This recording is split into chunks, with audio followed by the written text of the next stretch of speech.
Call this meeting to order for the Breezy Point City Council, Monday, April 4th, 2022 at 7 p.m. Please all rise for the Pledge of Allegiance. I pledge allegiance to the flag of the United States of America, and to the republic for which it stands, one nation, under God, indivisible, with liberty and justice for all. And start off by thanking everybody for joining us tonight. We have a full crowd, it's the fullest I've seen since I took over as mayor, so thank you for joining us. We'll try to get through this. I know a lot of you are here for a couple of issues, and we'll get to those as we go through the agenda, so thank you. Start off right away, moving down the agenda. I'd like to take the time to introduce two of our new full-time police officers. So I have Sergeant Garcia here tonight. So Sergeant, if you do the honors, please. All right. So this is Officer Nick Selvable. We either have to have the mic on or speak at the podium. Nick, this is Officer Nick Selvable. He was hired, previously worked full-time in the Crow County Jail and part-time for the city of Deerwood. And then Officer Nate Peters, who's been with us for a while and did his internship here, was a longtime paramedic with North Ambulance and is one of our police paramedics. Thank you, Sergeant. Welcome, you guys. Welcome.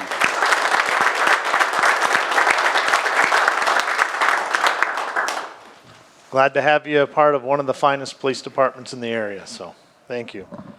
All right, moving on to item number 4, consent agenda. So item 4A is council minutes from March 7th, March 15th, March 22nd of 2022.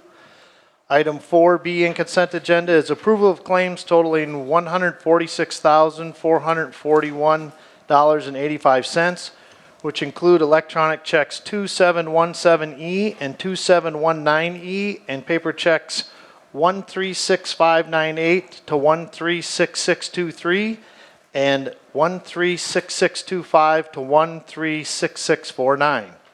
Item 4C, approve seeking bids for sewer plant building expansion. Item 4D, approve replacing irrigation pump at sewer plant. Any comments to the consent agenda? Anything that anybody would like to have removed from the consent agenda? We have 2 more items. Oops, Some I more missed them. items. Yep, I do. Oops, yep, I do. Yes, item 4E, approve David Chansky for signature as city administrator, and item 4F, accept police department donations. Do I have a motion to approve the consent agenda? So moved. I have a motion from Councilmember Bakken. Do I have a second? Second. Second from Councilmember Lillehei. Any further discussion? Hearing none, all those in favor by signify by saying aye. Aye. Aye. Opposed? Abstentions? The motion carries.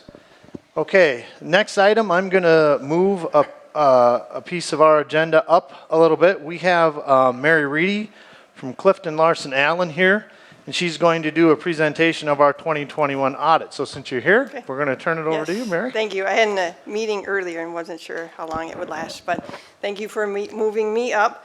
I have completed the audit of the city of Breezy.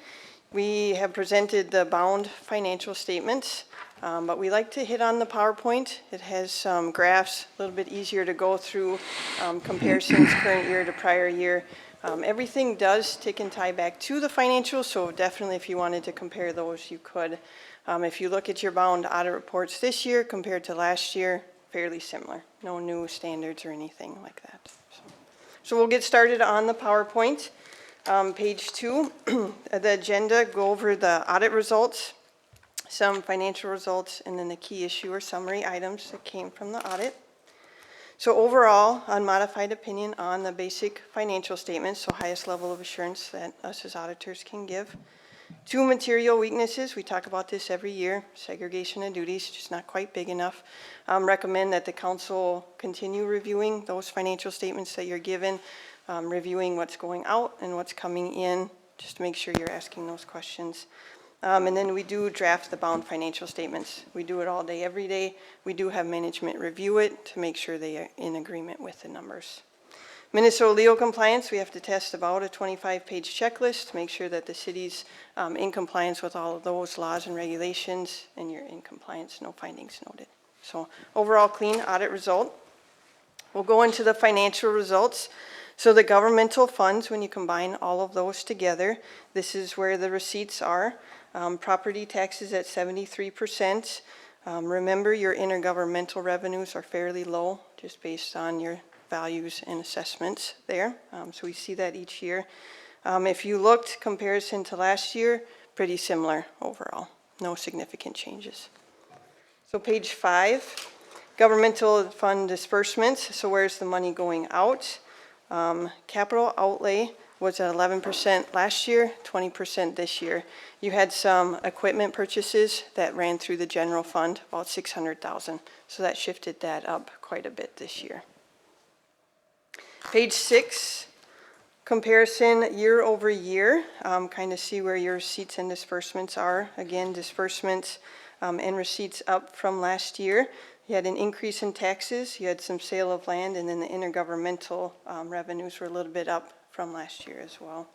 Increase in disbursements, we talked about capital outlay, purchase of a road grader, and then some playground equipment. And of course, you did have some funds to help offset that as well. Page 7, so months disbursements and general fund balance. So it's recommended by the state auditor you have 5 months within your general fund. You don't get taxes. You rely heavily on those taxes until about May or June. So you really have to cash flow operations from January till then. So right now you're above target at 7. A little bit decrease from last year, but that can fluctuate based on your disbursements year over year.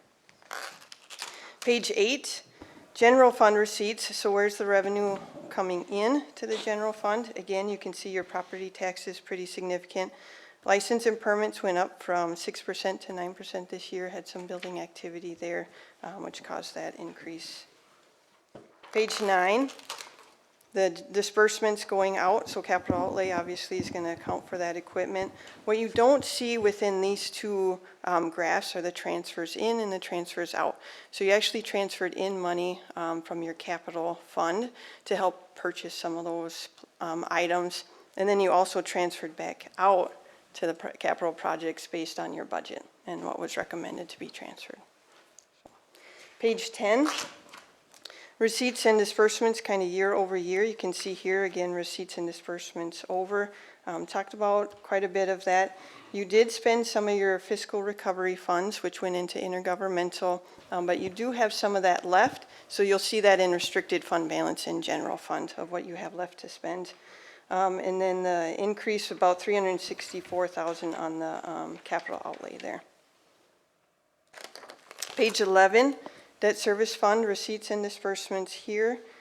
So receipts and disbursements should fairly mirror each other, right? You're levying 105% to make those principal and interest payments, and hopefully you collect enough to go ahead and make those payments. In the debt service fund, you're also collecting special assessments, so that will fluctuate year over year as well. Page 12, revolving capital here is where we see receipts and disbursements seem fairly low, right? You have a lot of activity in this fund, but most of it is your transfers coming in and coming out, and so we don't reflect those here. But you'll see $279,000 transfer in from the general fund, and then $275,000 transferred back out. Okay. Page 13, cemetery fund, receipts and disbursements here. Very similar to prior year, just had a few additional maintenance of grounds cost here. Page 14, the EDA fund, Economic Development Authority, receipts mainly from taxes, and the disbursements fairly similar, but when you look at the size, 3,000 in and out, so not a whole lot of activity there. Page 15, your one business type fund, which is not included in any of the other graphs. This is your sewer fund here. Very similar activity to the prior year when you look at that. Interest earnings actually went backwards. We all know market kind of tanked in 21. Hopefully that will reverse itself out. Capital outlay disbursements, about $27,000. Down from about $188,000, so a little bit less capital outlay there. But you are able to fund your debt service requirements, and then you're able to also cash flow some of those repairs and maintenance. We all know the sewer fund takes a lot of money to repairs and maintenance, so it's good to have that cash fund on there. Page 16, City Indebtedness, you can see that this continues to decrease.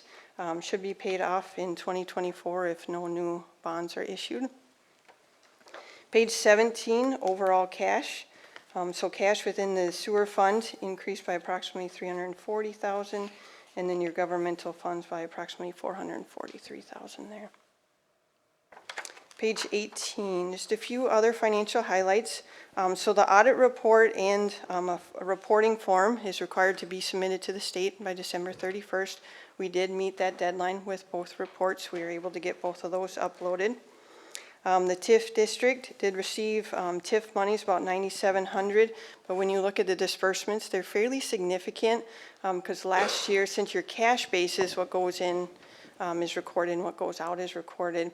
Last year, one of those payments was made late and in January instead of December. So this year you see a couple more of those payments. Next year should be fairly similar. So right now you're at a negative $560, but that will flow through when you collect those taxes. Page 19, general fund had an increase of about $251,000, that net of the $2,000 transfer. Debt service fund has cash fund balance about $310,000. Outstanding debt attached to that is $570,000. Revolving capital fund had an increase approximately $144,000, and then has approximately $3.3 million in there to help fund projects as you go. Sewer fund has ability cash flow projects and showed a $340,000 increase in the current year. Okay, so then other note, after talking with Pat, we noted that you'll probably have to go to full accrual. Yay, makes our lives difficult. And also the city, it is very painful. So I have recommended to Pat to try and get that process started now. With that, we have to report all of the assets, right? All of the capital assets, all your roads, sewer, all of that, the fire trucks, anything that the city owns. So to get a listing put together ahead of time is huge. So if somebody could start working on that, that's a good idea. So then it costs more for us to prepare the bound financial statements. You're going to see some extra reports in there. Instead of, when I talked about the TIF fund making 3 payments in 1 year, we would record that as accounts payable and backdate it so that you're really reflecting revenues and expenses in the current year. So that's going to be one of the bigger changes as well. So just something to think about. I've put in here what kind of the fees would be. So definitely open for discussion, kind of what you guys want to do, and you can definitely have that discussion with Pat and then pull us in as needed.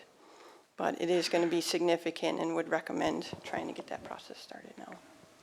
So, okay, but that was all I had. Hopefully no surprises. I know you get good financial information throughout the year. So. Any questions from the council for Mary? I do. Go I ahead. don't know about anybody else. Your past statement about a minute ago, 45 seconds ago, was want the process to start now. Would you back up and explain that to me? What process are you talking about?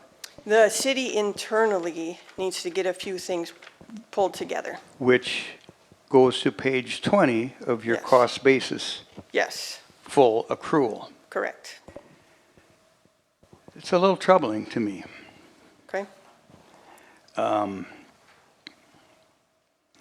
Of significant note, once the population is over 2,500, which it is, the city has to report on the full accrual method of their financial statements. Well, that's a little Okay. So, heady for a business major. Okay. Okay.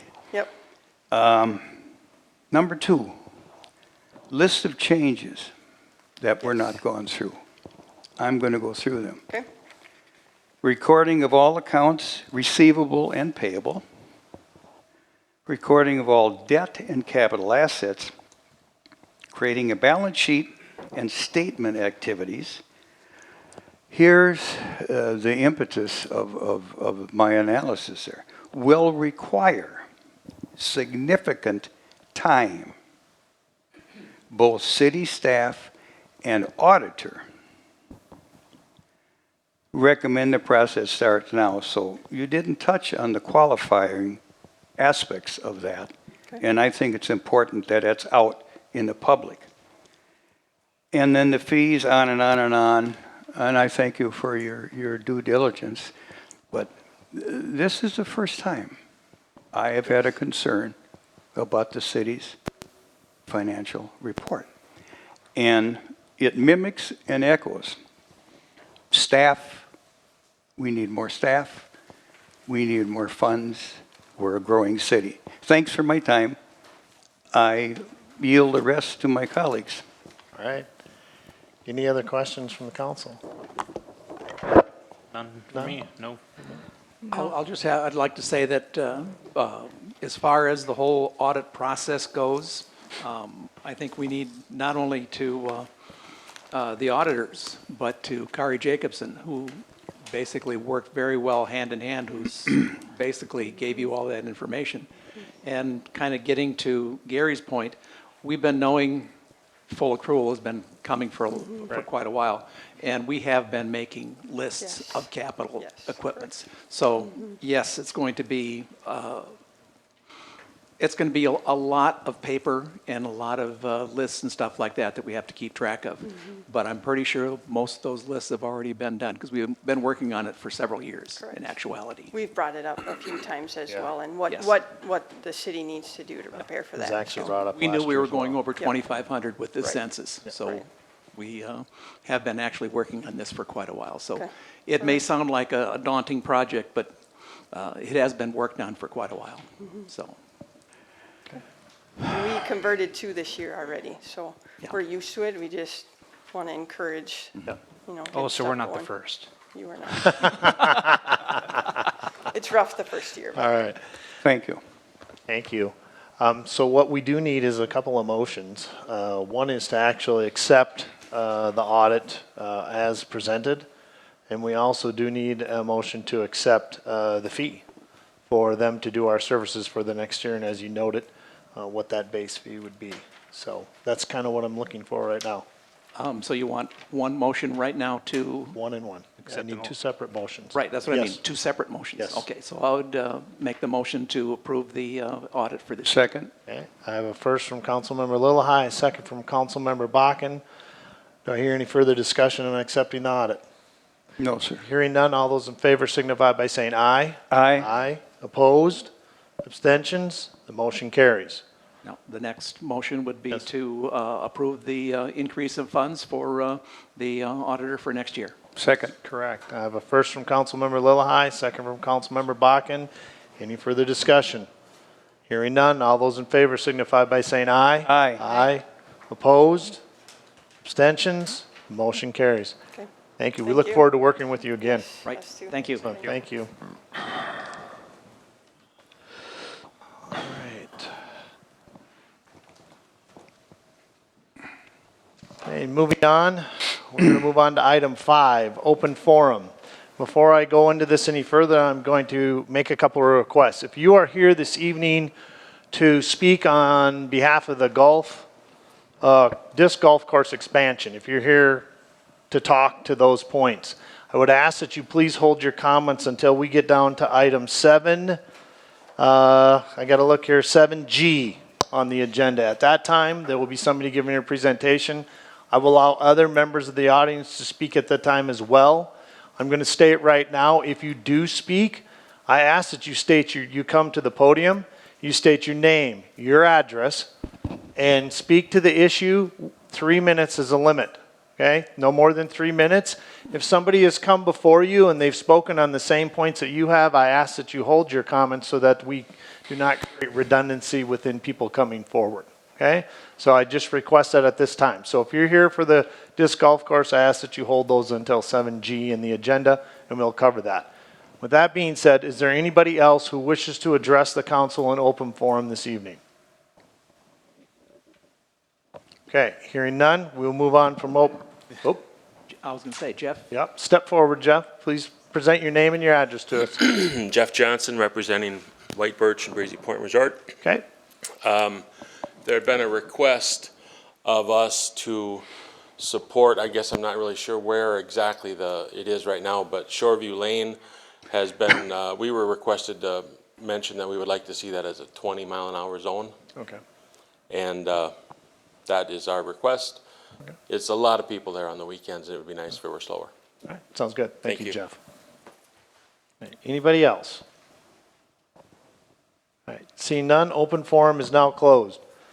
Moving on to item 6 in the agenda, Mayor and City Council reports and committee reports. 6A, Mayor adopt resolution establishing Joint Powers Association Fire Board membership. So as a part of the new joint powers agreement that the city of Breezy Point is going to be entering into with the city of Pequot Lakes to form the Pequot Lakes Breezy Point Fire District, as a part of that, there is a joint powers board. That board is responsible for working, the two cities together, working together and making recommendations back to the individual city councils on a variety of different things regarding the fire department. That board is made up of the mayor from each city, a city council member from each city, and a citizen or property owner, and from, in this case, from the city of Breezy Point. So what we have is we have selected, of course, myself, the mayor will be on it, Councilmember Ball will serve, and then our citizen property owner is Joseph Chernitsky. So he'll be serving as the citizen member. We did have an application process and he applied, and so I selected him to serve. He's got a good record. He's served on several different fire departments, has 15 years service of fire departments. He also, yeah. Wow. So and he also works currently in the fire suppression business. So he will be serving with us on that board. So we do have a resolution. It is 082022, a resolution to formally establishing City Council Standing Committee of Joint Powers Fire Board. So move. Okay, I have a motion from Councilmember Maroney, second from Councilmember Bakken. Any further discussion on this resolution? None. Hearing none, all those in favor signify by saying aye. Aye. Opposed? Abstentions? Motion carries. Thank you. And another point, we will be meeting as a part of the GPA, we'll be meeting once a month for the next 12 months once that's put in place. And that's a mandatory requirement because of the establishment of the new board. After that, it will go to quarterly meetings in the years in ahead. So, 6B, City Council members. Do we have any committee reports at this time? From anybody? Councilmember Bakken? A minor one. Attend the Aviation Days, May 7, 10 to 2. Everything's free.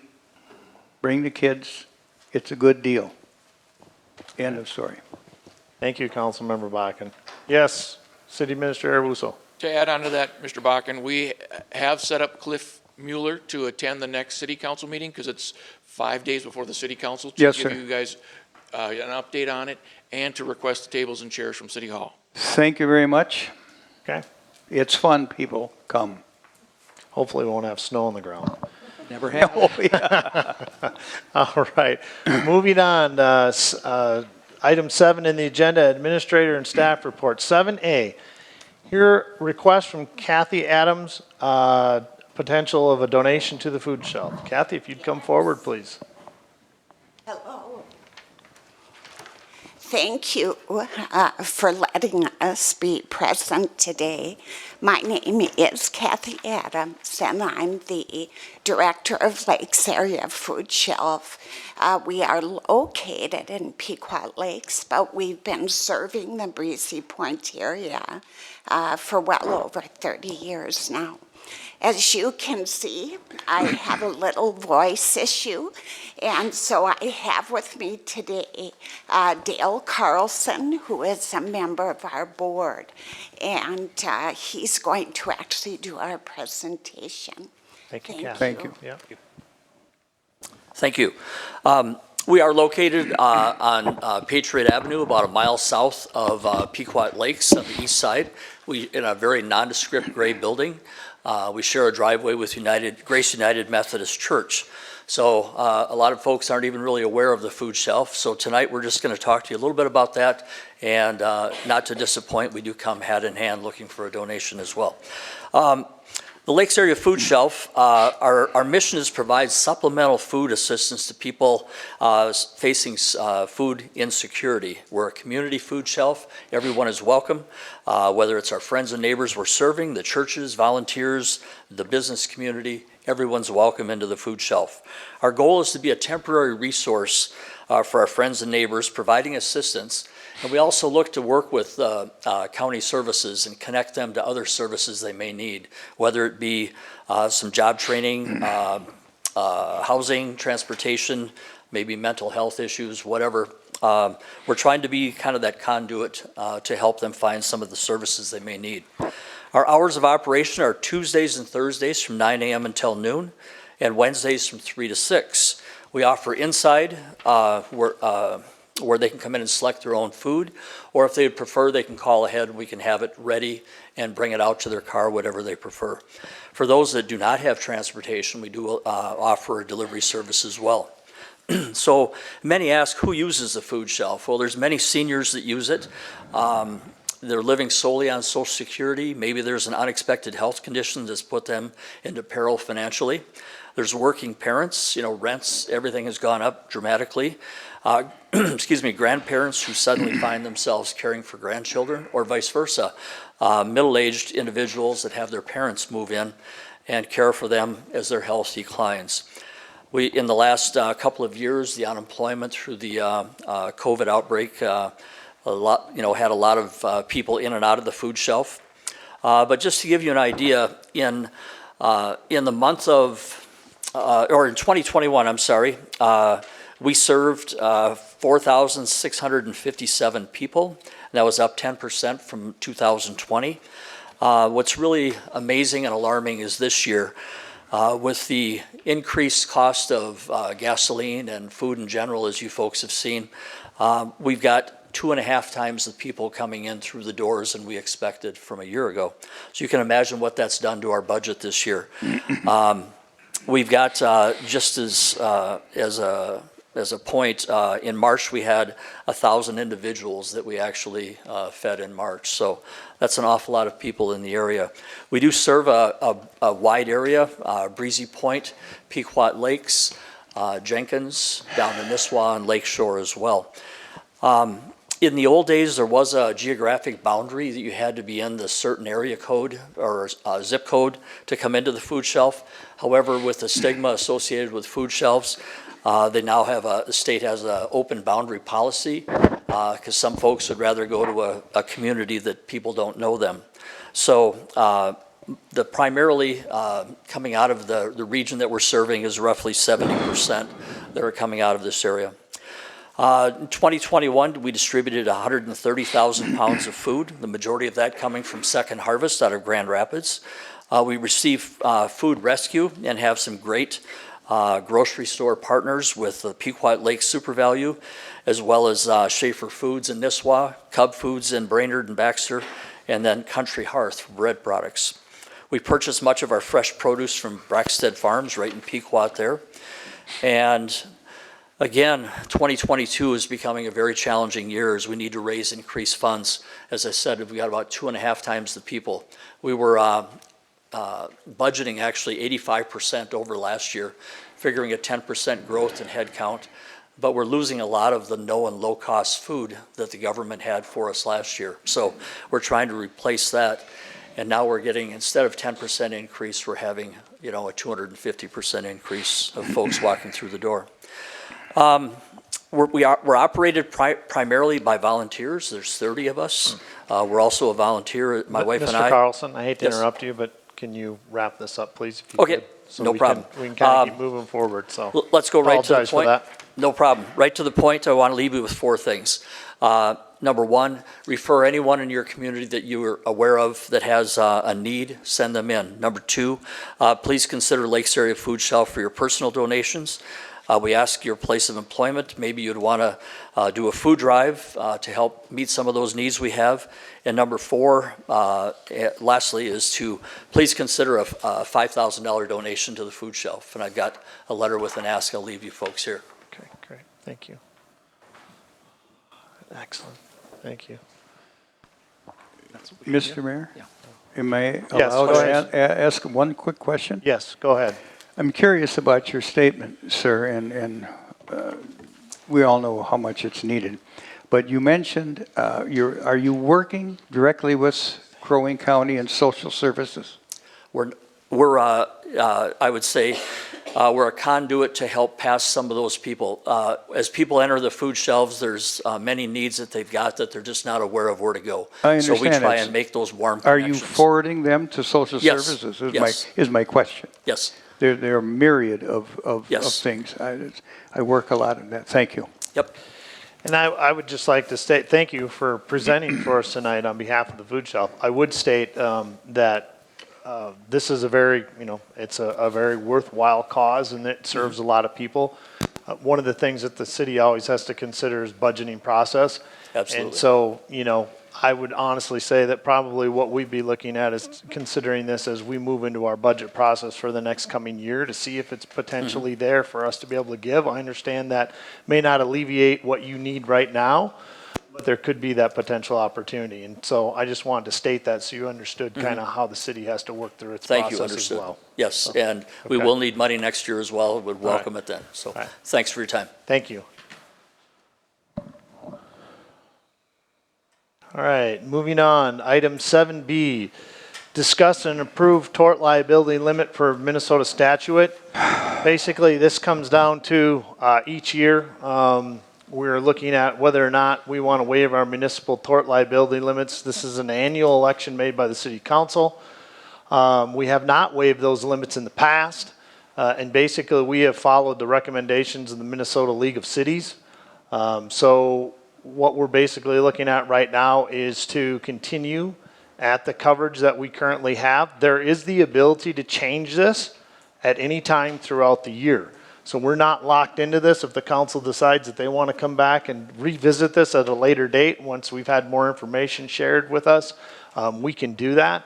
But I believe at this time, we may want to go ahead and move forward with an action so that we at least have this in place. But again, realize we can change this at any time throughout the year if we so choose. So at this point, are there any questions or comments from the council? If not, I would need a motion for us to keep this in place. Mr. Mayor, I have a handout that's for everybody. This is from Jacob Hooser. Yep. And you've all looked at this, I'm assuming.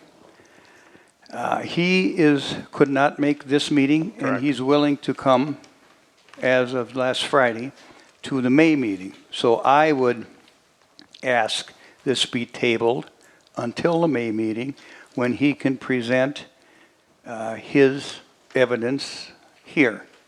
Well, I think at this time, Councilmember Bakken, it would make sense for us to go ahead and approve this.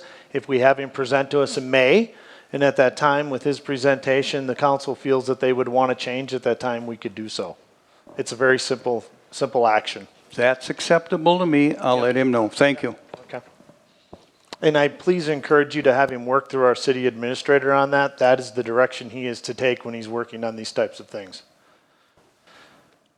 All right, so do I have a motion to keep this in place from the council? So moved. I have a motion from Councilmember Ball, Second? second from Councilmember Lilhigh. Is there any further discussion? None. Okay, hearing none. All those in favor signify by saying aye. Aye. Opposed? Abstentions? Motion carries. Thank you. Item 7D has been accomplished. Item 7E, approve 2022-2023 Pequot Lakes Fire Agreement. So, Did we skipped miss C. one? yep, I just We saw missed that. C. Yep, I did. I saw it. Go back up. 7C, approve application for Sourcewell grant for the police department.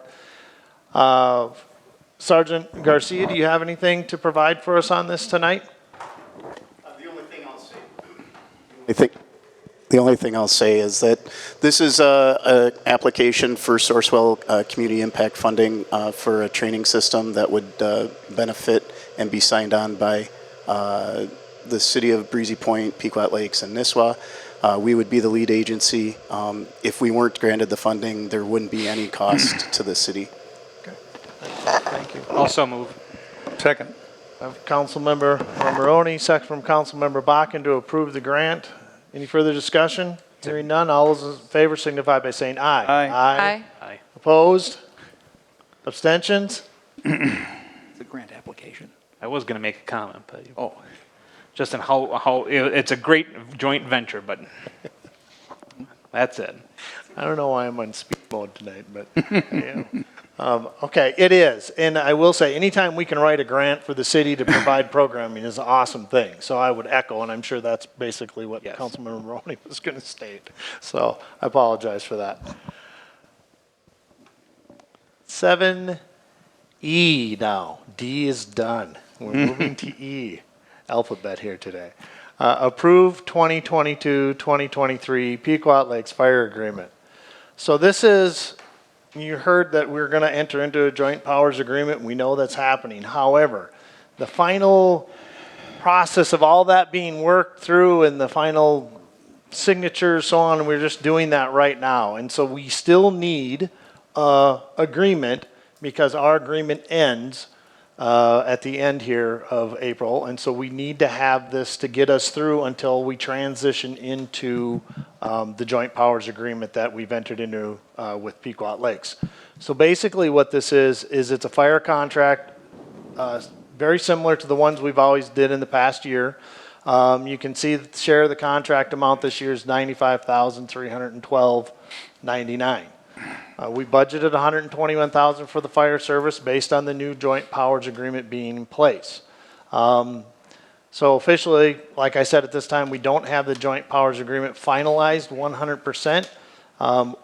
One thing to keep in mind is as we enter into this agreement, if there's a payment made on this, then that transfers over into the joint powers. In other words, we're not paying twice, we're only paying once, okay? So I just want to make that clear to the council so they understand that, because there is a payment for that first part, but as we entered in the joint powers, then that's counted for it or towards it. So everybody's aware of that. So basically, we need to have a motion to approve this agreement at this time. And again, this will segue us into our joint powers moving forward. So moved. I have a motion from Councilmember Bakken to approve the contract as stated. Do I have a second? I'll second. A second from Councilmember Lillahei. Is there any questions or discussion? I had a question. None. Ben? Go ahead. Does the contract terminate when the joint powers agreement is signed? Correct. So it basically will be under that until the joint powers agreement takes over, and then at which time then we're no longer under this contract, we're under the joint powers agreement. And that, to the point that I made also, is that if we pay any funding at this time, that transfers over into the joint powers, so we're not paying twice. Understood. Thanks. Question. Is there anything to see that the JPA will not go through, but in a timely manner? No, it will. I mean, we're right on the doorstep right now. Literally, I looked at the final agreement today before I came in here, and we're putting signatures on it and doing those last little details. But the fact that our contract is expiring, we need to maintain fire services for the citizens until we have that all worked out. Okay.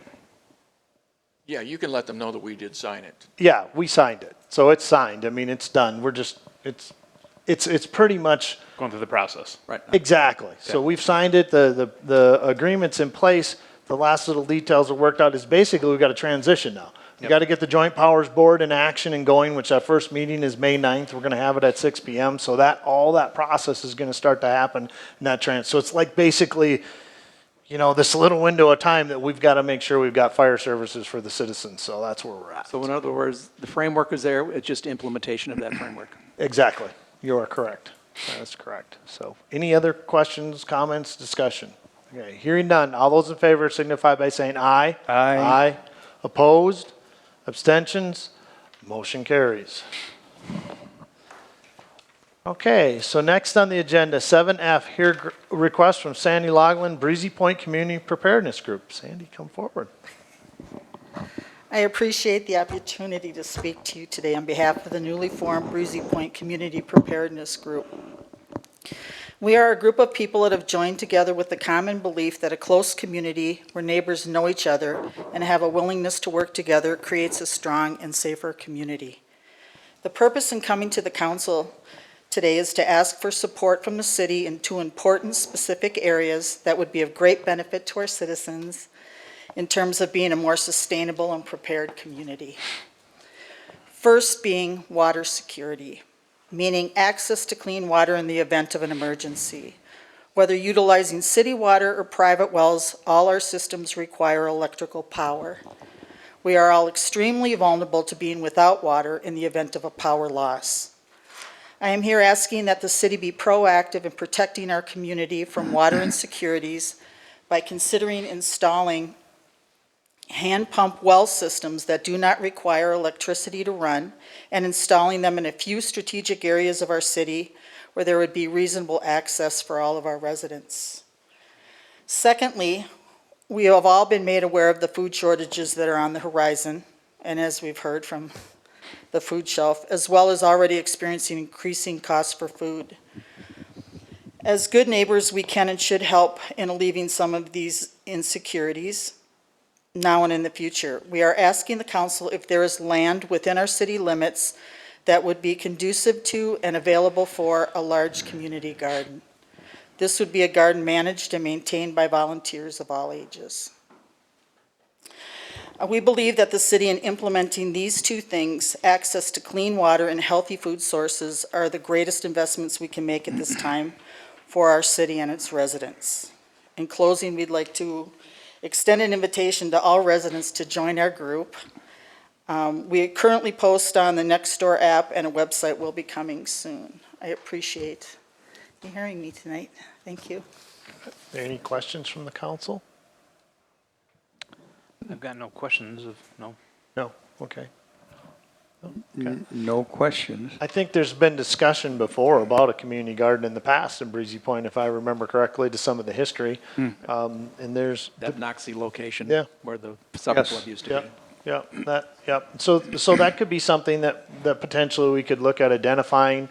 As far as the water sources, that would have to be looked at. There's a cost there involved. So how would that be paid for? Where would that money come from? But we appreciate you coming and presenting those ideas. I think it's an opportunity to continue to work towards that. I would encourage you and your group to continue to grow, and as maybe if you think of a plan with regards to community garden and what you think that might look like, you could always bring that back to the city.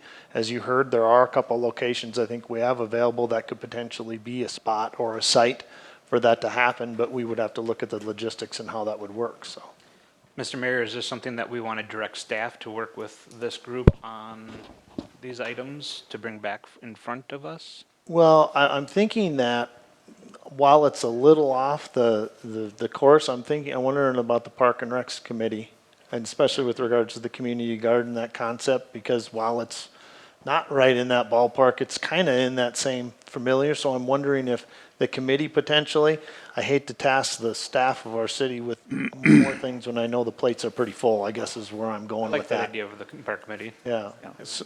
So maybe something to consider too, Ms. Longland, is to think about having an opportunity to get with the Parks and Rec Committee. Councilmember Bakken is our liaison for that, and potentially be able to come to them and present and have further discussion with them about potential opportunities with regards to a community garden and maybe some of that aspect with the water as well. Mr. Mayor, may I make a small comment? Yes.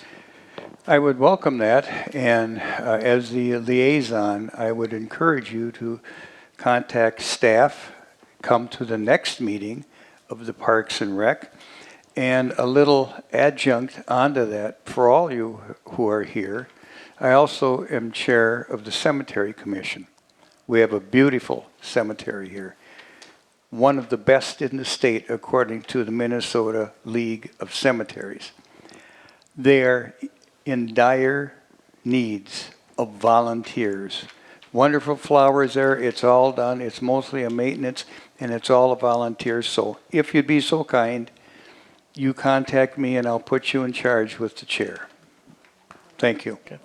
Actually, Mr. Mayor, I do have one question. Yeah, go ahead. What size is a community garden? In my mind, I'm seeing a small garden, but community garden puts a different. Yeah. Pretty good, Have okay. you been to the one in Cross Lake? No. Okay, it's up by their community center. Okay. Go up there and take a look at that. That's kind of a nice model. Brainerd at one time had 3 of them. They're all very. Brainerd, one left yeah, now. They have one now. but they had 3 at one time. But they're usually fairly large in size. The idea of a community and being able think it's a great place where idea. people can come and volunteer and then Tier ran. volunteer, and they help maintain it, keep it up. They also can reap the benefits of it. The community can as well. Sometimes some community gardens will have little farmers markets where people from the community can partake in that as well. There's lots of levels there. The Minnesota Extension Agency is a great organization and group to work with too with regards to community gardens. They've done a ton of work on that. Master gardeners, if we have master gardeners in the area, they can get involved with it as well. Master naturalists, even to a degree, will work with community gardens too. So, yeah, I think it's a great idea for our community. So I would hope that they continue to work with the committee and maybe can start working. Great to put a plan idea. together. So, And if I can just add one other thing, if I can put my engineer's hat on for a little bit, having a hand pump potable water supplied by the city might be a little bit of a problem because it has to be approved by Minnesota Department of Health if it's going to be public available potable water. That could be somewhat of an challenge. issue, and that would actually have to be done under our Public Works. Yeah, and so we'd have to do a bunch of research into that aspect and what are the rules and the regulations and can we or can we not do it? But Right. I think it's worth investigating, if nothing else, to see Right. what's out there and what are our options. Maybe there's other options besides that are available. Again, wearing my engineer's hat, if we had a well, like a public well that was backed up with a diesel, either, a gasoline generator. that's a good idea, That would too. be a much more better thing. In the loss of a backup generator basically kicks in when the electricity goes out. Right. Yep, that makes sense too. So again, there's ideas galore, so we'll continue to work on that. All right, you're welcome. Okay, moving on to item 7G. Here request from Bill Toff, resident, to request stopping the disc golf course expansion. Come forward, Mr. Toff. Please state your name and address for Bill us. Toft, 31877 Greenstein Drive. Thank you for the opportunity to speak tonight to all of you. How many are here for the golf disc situation tonight? Would you raise your hands, please? How many of you were told before we moved in that this would never be touched, the green area back there, by somebody in the community or by your realtor or the seller? Okay, thank you. Your Breezy Point Comprehensive 2020 plan is 105 pages. There's one entry for expansion of the golf discourse. It's one line in a wish list of all the things that you want to do, which is prioritized. And in fact, you talk about strategically plan to expand the golf discourse. Well, if your strategic plan was to do it on the sly and not tell any of us, inform us, you guys succeeded in your strategic plan. This was not an actionable idea on this, and also it was of moderate importance. You were supposed to promote the original one first. I apologize for the letter up there. This all happened rather quickly, so I had to act in one day to try to get all this accomplished. I've researched 40 or 50 other golf disc courses that are being put up in this country, and in every single case, it's being put next to an existing park with swing sets, with soccer fields and softball fields. In every single case. In every case that I could find, the council, whoever was making this decision, had open forums, had question and answer sessions, there was newspaper articles. You can see by the turnout tonight that if these people had known about this, we would have been talking before this, after 1,000 trees have been tore out. I have some pictures that this is what it's starting to look like back there after 1,000 trees have been taken out. This was part of the equipment that was used.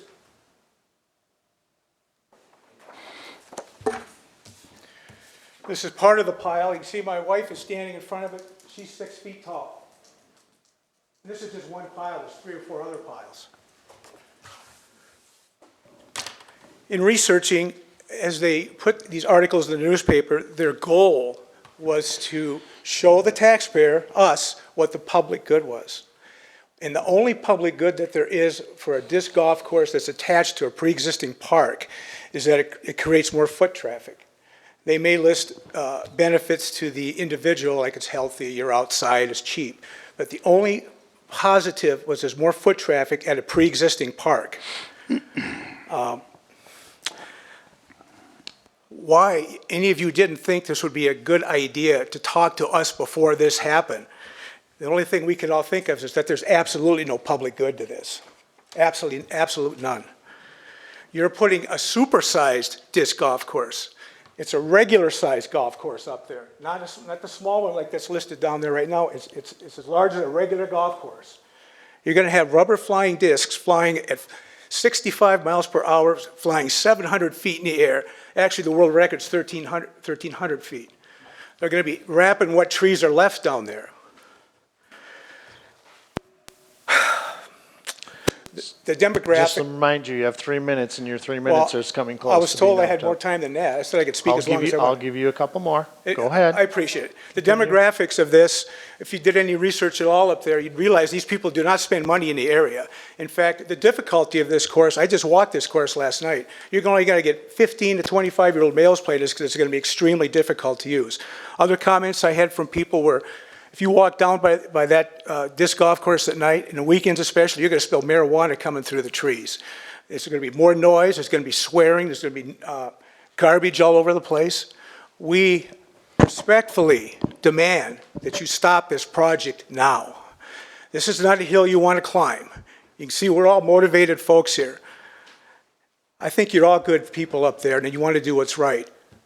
Do what's right. Represent us as taxpayers. Thank you. Thank you, Mr. Tofty.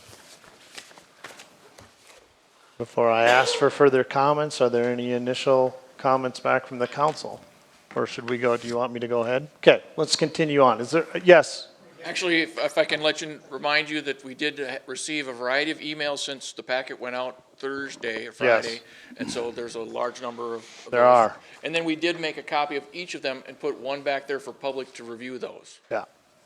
We have received a large amount of emails that have come in. And I will say that, be honest, the disproportionate is towards the positive of having a disc golf course rather than the negative. So, and they are there. They're available if you'd like to see them.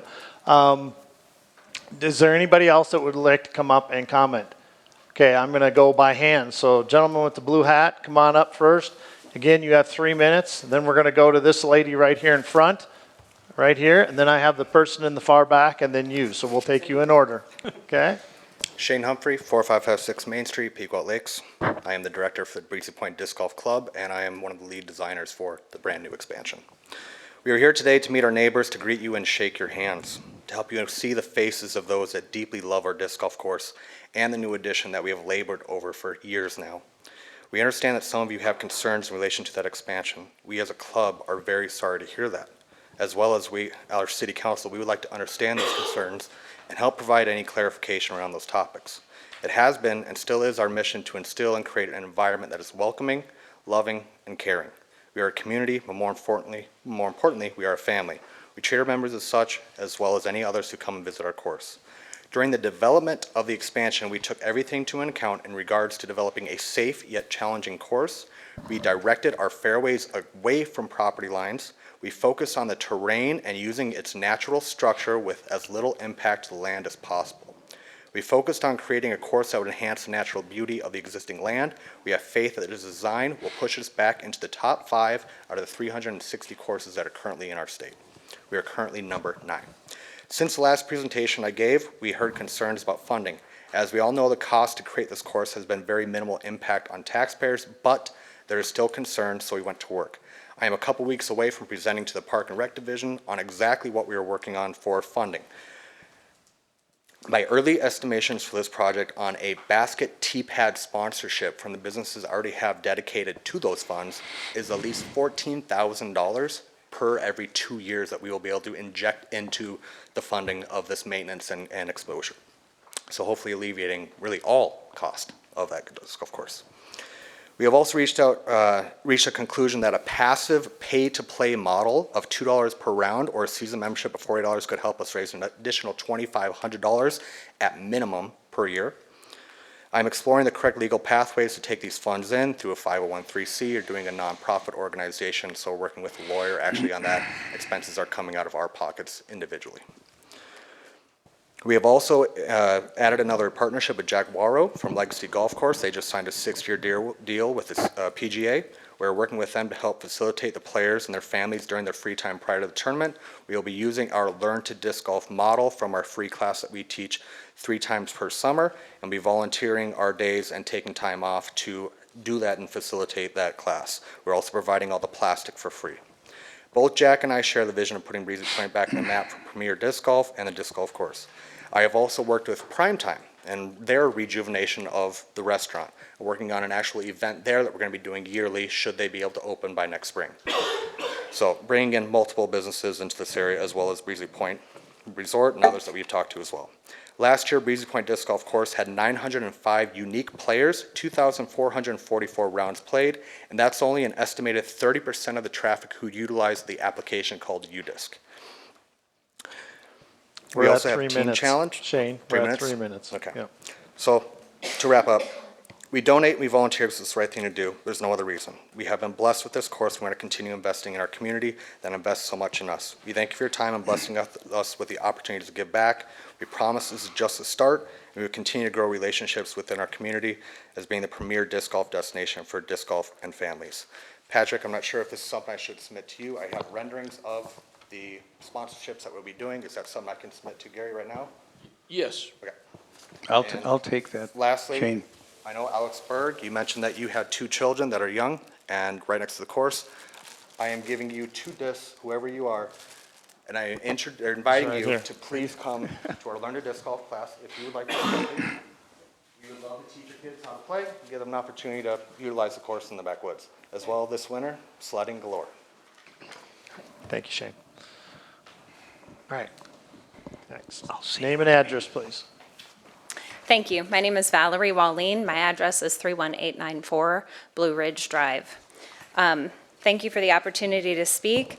I come to you, my first realization that there was an expansion of the disc golf course was when the equipment came through on spring break, and my kids are standing at the window going, "Oh no, they're destroying our snow fort." Okay, my kids play back there. It's at the edge of our property line. There's a big loop.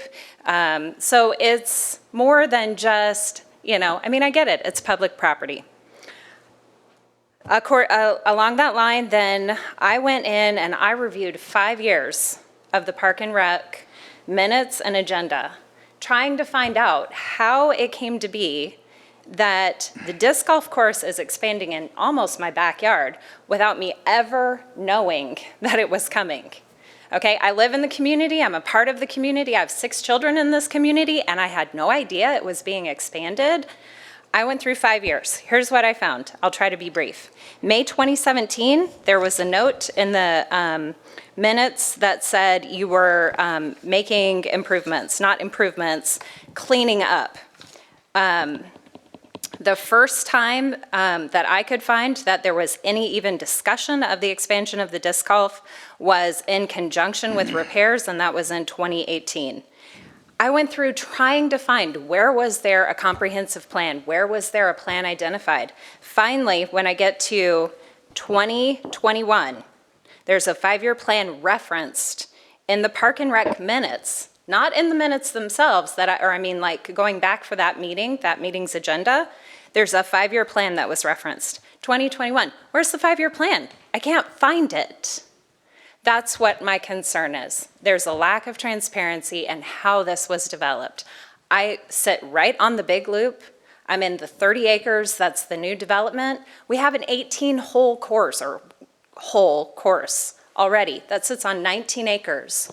How was it determined that this was going to be expanded into the 30 acres to the north and west of the current location? I can't find it anywhere. So then I have 3 points. 1, additional benefit. I appreciate that, there are disc golf leagues. I don't see that expanding this into an additional 30 acres is really going to draw that many more golfers. I don't think we're going to see 1,800 golfers come through based on his number. I don't think you're going to see it double. I also don't think it's going to bring new business to our communities because we already have disc golfers. We have 900 people who came through last year, according to the reference that was just made. They're already here, already using our businesses. And if we're not increasing that traffic, there's not a change. And then the costs identified to maintain. I appreciate the reference here to, funding it. How long is that going to run? I mean, is the city going to end up with a huge disc golf course that we can't afford to maintain? Second point, it's really hard to find how it's consistent with the comprehensive plan. Number 6, under our comprehensive plan, references Park and Rec. It's one line. Number 11 references how we're implementing the comprehensive plan. It's not listed in there that I could find. And my last point, as I've already made, is the lack of transparency. Doesn't feel like this was communicated to your public, especially to contiguous landowners. So thank you. You're welcome. Thank you.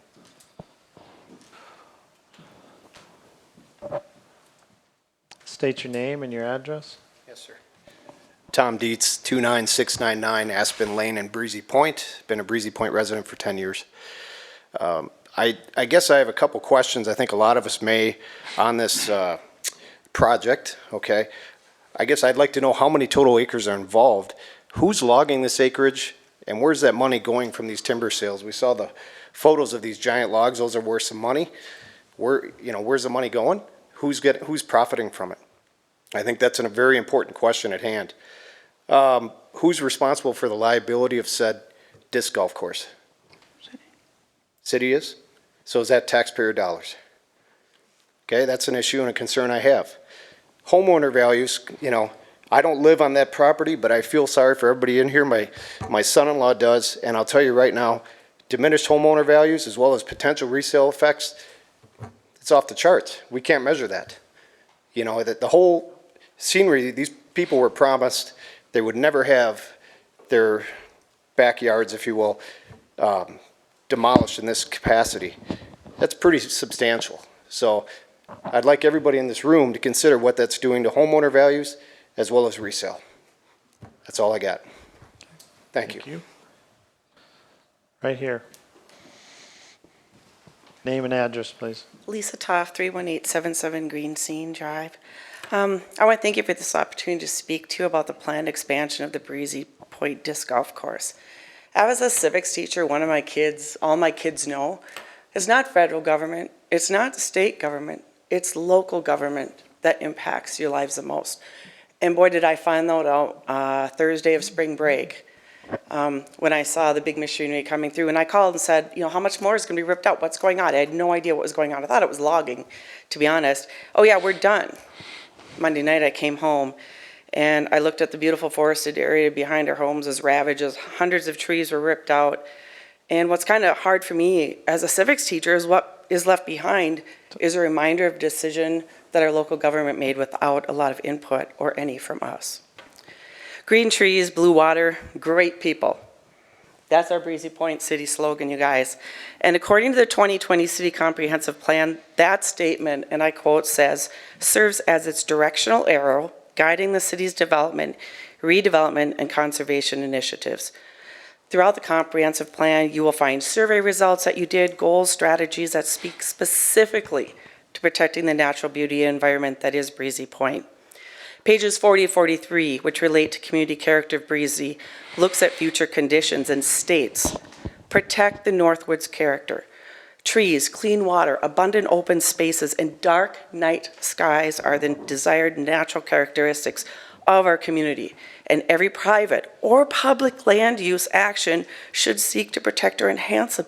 The first strategy listed under this goal, encourage the preservation of forested lands and work with property owners, large or small tracts, to maintain tree cover. This council not only did not work with property owners on preservation, it worked against it. Under Park and Rec's page 61 of the plan, survey participants said they noted that natural resources are the most vital asset to the community, and residents seek a concerted effort to protect significant environmental features. 82% of the survey participants named the attractive setting and natural environment as the leading element for moving and living here, and included protecting scenery and natural resources as one of the city's greatest challenges it faces. The Breezy Point Comprehensive Plan acknowledges this challenge in its final pages that talk about implementation of the plan. The very first item reads, protect natural resources and scenery. Community members acknowledge the attractive setting and multitude of natural resources that Breezy Point has to offer and identified this as the leading most vital asset of the community. That was our comprehensive plan of 2020. What we are asking as the people who live here, pay taxes, volunteer here, work here, raise our families here, is to stop all other further construction and expansion of the established 18-hole disc golf course in our neighborhood. Protect what is the beauty of Breezy Point. And as our local government representatives, listen to your constituents, please. Thank you. Thank you. Before we go any further, take any more comments, I need to make a brief 2-minute recess so that we record all this, and we need to have an opportunity to reset that.